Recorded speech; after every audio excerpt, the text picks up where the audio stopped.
Aren't you guys sad that Notre Dame probably won't have a one-year rental at quarterback?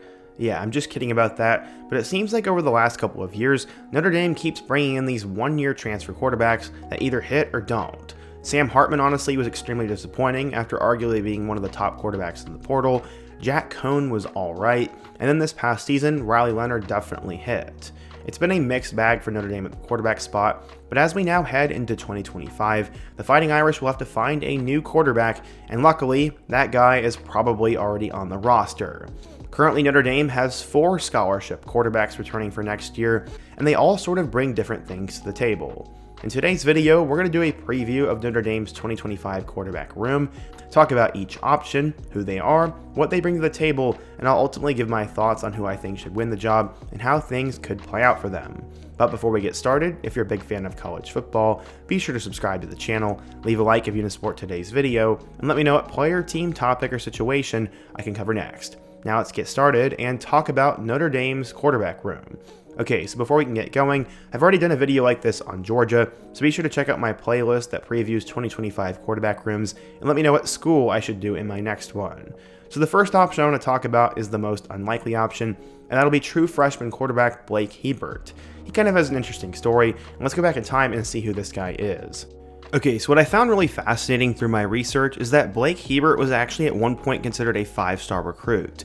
When he made his commitment initially out of high school, he was rated as a 5-star by Rivals, but ultimately fell to a 3-star on 24/7 Sports by the end of it.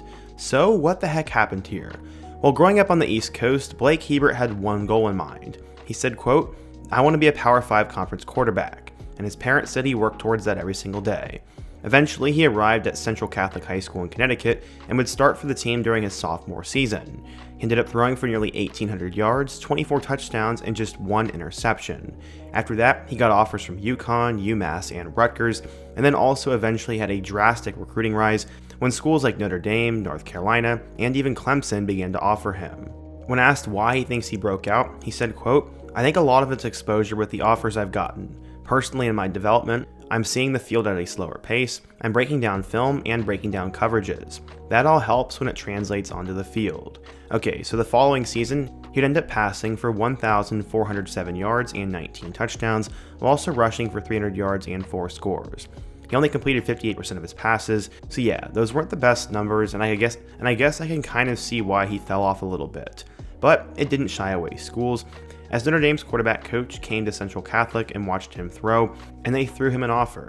He said, quote, "They evaluated me in person as well on film and highlighted how I would fit into their system. Then they offered me." He said he always had the possibility of a Notre Dame offer in the back of his head, but he didn't want to expect it. He would decide to visit South Bend, Indiana, and his hope came to fruition. He said, quote, "It meant a lot, as it's a great school and a great program, so it definitely meant a lot to have the opportunity in the bag." So it seemed like he was a lock to go to Notre Dame, right? Well, that was wrong.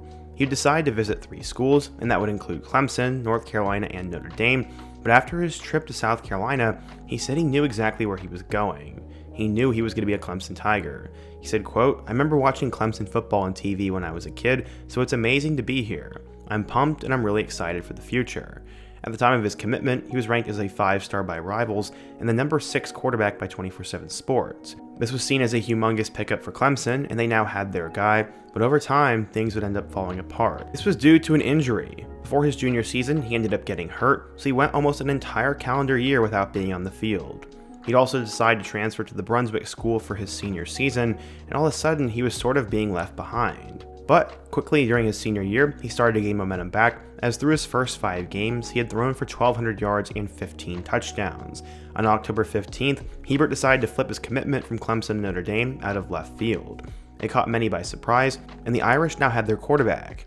This came after Deuce Knight decided to flip to Auburn, and the Irish wanted to see if Hebert was open to a flip. It also helped that he had 2 teammates who were committed to the Fighting Irish, and it happened. He said, quote, "It was very friendly and there was no pressure at all.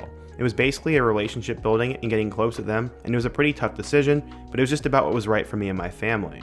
This was a big get for Notre Dame, but as I said, he was only listed as a 3-star recruit and had a major fall off. On3, though, still was high on him, as On3 said, quote, "Hebert is a physically developed quarterback with a good combination of arm strength and athleticism. He has some twitch to his game. He's shown the ability to push the ball downfield and has a live arm, both in camp and on Friday nights." So yeah, he won't be welcomed with the same fanfare that Deuce Knight would have gotten, but it's also probably good for him. Hebert is still getting over that injury, still trying to get back to normal, and now he'll get an opportunity to come into South Bend under the radar and work and develop and hopefully be the guy of the future. For now though, there is absolutely no way that this guy will play, as there are 3 talented options ahead of him who have been patiently waiting. Okay, so the biggest dark horse in the 2025 Notre Dame quarterback room is going to be Kenny Minchey. Going back in time, he knew for a long time that he had a knack for throwing a football on target, and this all happened while he was growing up in the state of Tennessee. At first, he ended up playing 2 sports, as he was a football and a basketball star, but he didn't really blow up in football until he decided to make a choice. He was not even starting for the football team at this point, but he decided that he was going to walk away from basketball altogether. This happened while he was at Pope John Paul II High School. He said, quote, "I think football was in my future, so I figured why delay the inevitable." Well, Minchey's parents were somewhat skeptical, as he wasn't even the team's starter going into his sophomore year, but an injury would happen to the starter in Week 5 in 2020, and Minchey would take over. He threw for 1,200 yards, 10 touchdowns, and ended up playing half the season. He ended up cranking it up as a junior, as Minchey blew up, throwing for 3,300 yards and 32 touchdowns, plus 3 more scores on the ground. In just 1 year, he ended up gaining 16 offers from schools like Michigan State, Tennessee, Vandy, Virginia Tech, and West Virginia. Minchey said, quote, "I just became obsessed with football. I got a trainer, and he and I worked on becoming a better quarterback every day. I didn't do much else during the summer between my sophomore and junior year. I didn't go out, I didn't party, I didn't do anything." By this time, he decided to make up his mind and would commit to Pitt. As I said, he was one of the fastest rising quarterbacks in the country, but during his senior season, he'd end up getting hurt, as he only threw for 1,000 yards with 15 touchdowns before he would miss 6 games due to a shoulder injury. So yeah, Pittsburgh was super excited, as at the time Kenny Pickett had just blown up there, but it seemed like he was going to flip. Minchey went to the same high school as former Notre Dame great Golden Tate, and ultimately they were able to get Minchey on campus, and he would decommit from Pitt and choose to go to the Fighting Irish. At the time, he was listed as a 3-star recruit, and he would tell Marcus Freeman and Tommy Rees that he was going to become part of the Fighting Irish. This was a massive flip for Notre Dame, and in 26 total games, Minchey would throw for 5,500 yards, 59 touchdowns, and 11 picks. According to 24/7 Sports, he was a 4-star recruit, the number 14 quarterback, and the 169th best player in the class of 2023. So, since he's gotten to South Bend, he's not really been able to get on the field. In 2 years, he's thrown just 2 official passes in a Notre Dame uniform, both of them going for safe garbage time completions coming against Tennessee State. Yeah, he hasn't done much, but some say he has the best arm and is the best pure athlete in the quarterback room. Riley Leonard said, quote, "Kenny, he's a great all-around athlete and a great player. It's kind of hard to game plan against him. He'd be another version of me in a sense if he gets a shot to go, and if he does, Notre Dame will be in good hands. He's considered the best pure passer in the quarterback room, as well as the most mobile, but he probably has the most work to do, and based on the kind of system that Notre Dame runs, I would say he probably is in 3rd place right now. I think it'd be kind of cool to see Minchey get on the field, but the 2 guys in front of him have better reasons to start. The first one is CJ Carr, who's been seen as the future of Notre Dame football for quite some time, and somewhat of a prodigy. When you hear the last name Carr, you probably think of former Michigan head coach Lloyd Carr, and he legitimately comes from that bloodline. CJ remembers grabbing a snack in the kitchen as a kid, and Lloyd Carr said, quote, "You're wearing that sweatshirt question mark with a smirk?" And he said, yeah. He was wearing a green sweatshirt with a Notre Dame logo on it. He was going to have resources to become a big-time quarterback for quite some time, and he would start to gain buzz as an 8th grader growing up in the state of Michigan. He was already 6'2", had an accurate arm, and was a good athlete. Sadly though, he was sort of stuck on the depth chart, as future Army quarterback Larry Robinson was ahead of him. But an injury would happen, and he'd play pretty quickly while he was in the playoffs, and had a good showing. Schools saw the tape from those playoffs, and all of a sudden Michigan offered, Michigan State, and a couple of other schools. He was probably going to split time the following season, but then in practice, Robinson would tear his ACL, and CJ Carr was now thrusted into a full-time role. As only a sophomore at Saline High School, he ended up having a huge year. He threw for 2,676 yards and 28 total touchdowns. He started to blow up as one of the top quarterback recruits in the class of 2024, and flash forward, he decided to drop a final 6 of Michigan, Michigan State, Notre Dame, Georgia, LSU, and Wisconsin. Eventually, he'd put the mystery to bed and would commit to Notre Dame instead of Michigan, which was a school in his backyard. He always had some connections there, but he wanted to go to Notre Dame. He said he visited the Notre Dame campus many times and developed a good relationship with Tommy Rees and Marcus Freeman. Carr also said he wanted to go away for his college experience. He said, quote, "I never really could see myself going to college in the state of Michigan or close to my hometown. I'm really excited to get down to South Bend and get to work. I will say though, South Bend is pretty much as close as you can get to Michigan, will also be considered out of state." He said the decision was very tough, and Lloyd Carr said, quote, "I told everybody if he's happy, I'm happy." So in his final season, CJ Carr put up decent stats, but he was usually out of games by halftime. He still managed to throw for 2,800 yards and 24 touchdowns. He would arrive at Notre Dame in 2024 and apparently wowed the coaching staff in practice, but he was never going to play, with both Steve and Riley ahead of him. He made some good plays in practice and was preparing for the worst, but he was never going to see the field. Now though, he's thrusted into a quarterback battle with both Minchie and Steve Angeli, and when Leonard was asked about him if he sees any similarities between him and Carr, he said, quote, "There's no similarities. He's way, way, way above where I was as a freshman. Honestly, it was night and day, and we don't have any similarities." That's a pretty good compliment. One of Notre Dame's coaches said, quote, "He's kind of a unicorn in what you're looking for.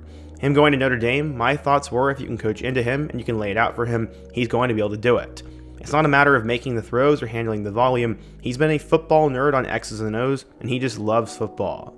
So CJ Carr is sort of seen as the prodigy dark horse quarterback in this room, as at one point he was listed as a 5-star recruit and would ultimately fall to a high 4-star by the end of it, but he pretty much has everything going for him. Honestly, I think it'd be kind of cool to see CJ Carr start, but I really don't think it's going to happen due to Steve Angeli, who's been waiting his turn and has been in the system for a lot longer.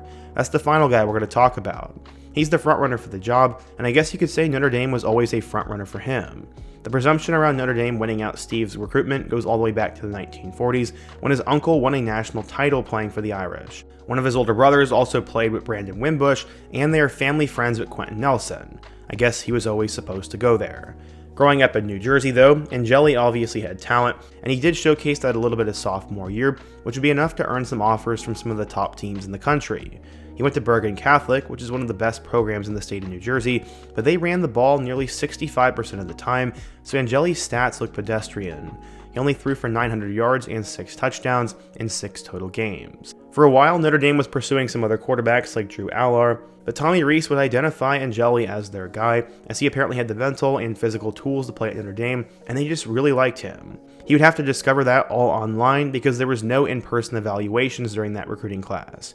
He hadn't even started a game for Bergen Catholic when Rees offered him in 2020, but he went on to win 17 of his next 18 games as the starter there. When he committed, he was only seen as a 3-star or a low 4-star, and some were skeptical of it, but others thought he was a gem. His coach said, quote, "Most of the Big Ten chased Angeli, including Ohio State. Ohio State offered, LSU offered, and so did Penn State, Michigan, and Stanford. He was seen as a pro-style passer and had -1 rushing yards his junior year, putting him more in the mold of a Jack Cohen type player than a Tyler Buckner, but apparently he could get out of the pocket when he needs to and was not afraid to hurdle a defender or spin out of a sack. According to 24/7 Sports, Angeli was a 4-star recruit, the number 21 quarterback, and the 365th best player in the class of 2022. Okay, so just like the other guys in this quarterback room, there isn't exactly a load of experience that comes with him. He's had 21 game appearances over the last 3 years, including a start in their 2023 Sun Bowl game and an important mid-game appearance in their semifinal win over Penn State in the playoff. In total, he's gone 58 of 80 for 772 yards and 10 touchdowns with a 73% completion percentage. He's also ran the ball 17 times for 36 yards, and that has been limited because he has been sacked 7 times. So why is this guy the frontrunner? Well, I think it's purely due to experience.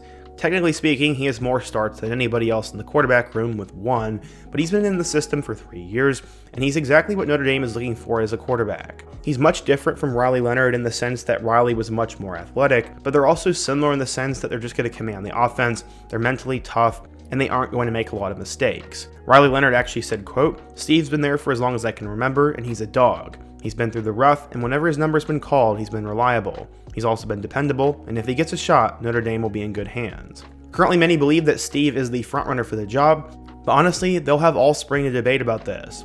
This is the biggest question mark facing Notre Dame this season, as they return the best running back in college football next year in Jeremiah Love, in my opinion, and everyone's going to be wondering who wins this starting job. Here's how I see it. Blake Hebert's going to redshirt, Kenny Minchie's probably going to transfer, and then it's going to come down to CJ Carr and Angeli. I think Angeli will get the week 1 nod, but if he starts to struggle, Carr will be thrown into the mix. I just cannot see a world in which all 3 of those quarterbacks are here by the time the summer comes around, as the portal will once again open, and Minchie could definitely go play at another Power 4 program. If he gets left behind, I think he'll transfer to a lower level Power 4 school, and honestly, this comes down to Carr and Steve. I think it's fair that Steve would get the starting job, but honestly, I want to see Carr get the job, as I think he's more exciting and has a much higher ceiling. But what do you guys think? If you are a Notre Dame fan, what do you think of the quarterback room? Who should win? And what other school should I do this for next? I definitely hope to hear your thoughts down below, and before you go, don't forget to leave a like, subscribe if you're new, and check out all of the videos on the end screen, including my video just like this about the Georgia Bulldogs. I hope to see you guys again soon, but until next time, peace.